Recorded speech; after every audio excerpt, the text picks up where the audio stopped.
शनिवार को हिजबुल्लाह ने इजरायली प्रधानमंत्री बेंजामिन नेतन्याहू और उनकी पत्नी को निशाना बनाया। हिजबुल्लाह ने इजरायल में नेतन्याहू के घर पर कई रॉकेट दागे। घर पर हुए ड्रोन हमले के बाद इजरायली प्रधानमंत्री बेंजामिन नेतन्याहू ने ईरान और हिजबुल्लाह को खुली चुनौती दी है।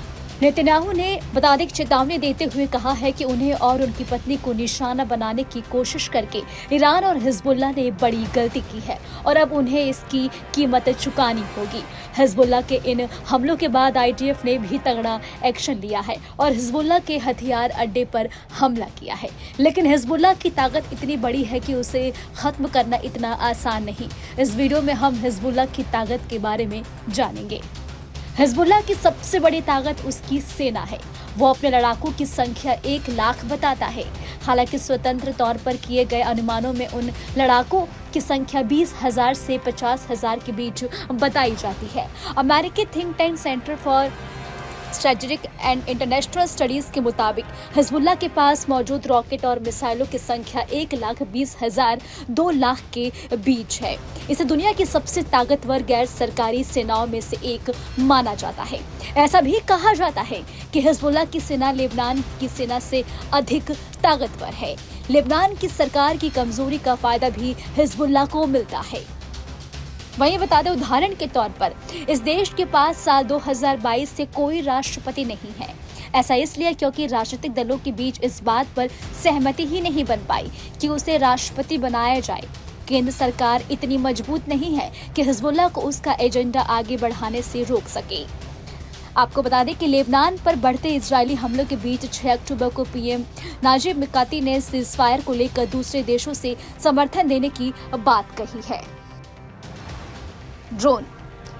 वहीं आपको बता दें कि हिजबुल्लाह के पास खतरनाक ड्रोन है जिसका इस्तेमाल वो इजरायली ठिकानों की निगरानी के साथ साथ उनके ऊपर हमलों के लिए करता है। नवंबर में हिजबुल्लाह ने विस्फोटक से भरे ड्रोन का इस्तेमाल किया था। तब गोलान हाइट्स में इजरायली सेना के एक पोस्ट पर हमला हुआ था जिसमें 2 इजरायली सैनिक घायल हो गए थे।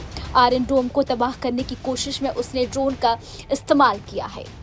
रॉकेट। वह हिजबुल्लाह के पास अनुमान के मुताबिक 13,000 रॉकेट और मिसाइलें हैं। वही 2006 में इजराइल के साथ संघर्ष के बाद उन्हें इकट्ठा कर रहा है। फ्लाक 2 रॉकेट भी उसके पास है जो 10 किलोमीटर तक मार सकता है। साथ ही फ्लाक 1 की तुलना में बड़े हथियार ले जाता है। फ्रज, खैबर, रात और नीलजल सहित हिजबुल्लाह के पास कई रॉकेट है जिनकी रेंज 40 से 200 किमी है। इनके पास शक्तिशाली पेलोड है जो 50 से 600 क्रिगा के बीच हथियार ले जा सकता है। हिजबुल्लाह चीफ ने कहा कि इनमें से कुछ को सटीक हमला करने वाली मिसाइल में बदला जा सकता है। लंबी दूरी की मिसाइल। वहीं आपको बता दें कि हिजबुल्लाह के पास कथित तौर पर ईरानी फतेह 110 मिसाइल है। इनकी रेंज 200 से 300 किमी और 300 से 550 किमी है। मिडिल ईस्ट आई की रिपोर्ट के मुताबिक किंग कॉलेज लंदन के रक्षा अध्ययन के प्रोफेसर एड्रियास क्रेग ने कहा कि पिछले सप्ताह लेबनान और इजरायली एयर स्ट्राइक से काफी मात्रा में छोटी और मध्यम दूरी की मिसाइलें तबाह हो गई, लेकिन इसके सबसे घातक मिसाइल जमीन के ऊपर ही नहीं नीचे है। Air defence. इजराइल की ओर से सबसे ज्यादा नुकसान हिजबुल्लाह को हवाई हमले से पहुंचेगा, लेकिन हिजबुल्लाह के पास एयर डिफेंस के भी हथियार है। इससे उसके पास एंटी एयरक्राफ्ट, एंटी टैंक और एंटी शिप मिसाइलें भी हैं। सतह से हवा में मार करने वाले हथियारों में ईरान निर्मित 358 एंटी एयरक्राफ्ट मिसाइलों का इस्तेमाल इजरायली ड्रोन को मारने के लिए पिछले साल अक्टूबर में किया गया था। हालांकि बड़ी एयर स्ट्राइक को नहीं रोक सकती जैसा इजराइल का आयरन डोम डरता है। फिलहाल इस खबर में अभी के लिए इतना ही। आपको हमारा वीडियो कैसा लगा हमें कमेंट करके आप जरूर बताएं और हमारे चैनल को सब्सक्राइब करना ना भूलें। न्यूज नेशन अब व्हाट्सएप पर। खबरों के ताजा अपडेट के लिए न्यूज नेशन के इस क्यूआर कोड को स्कैन करें।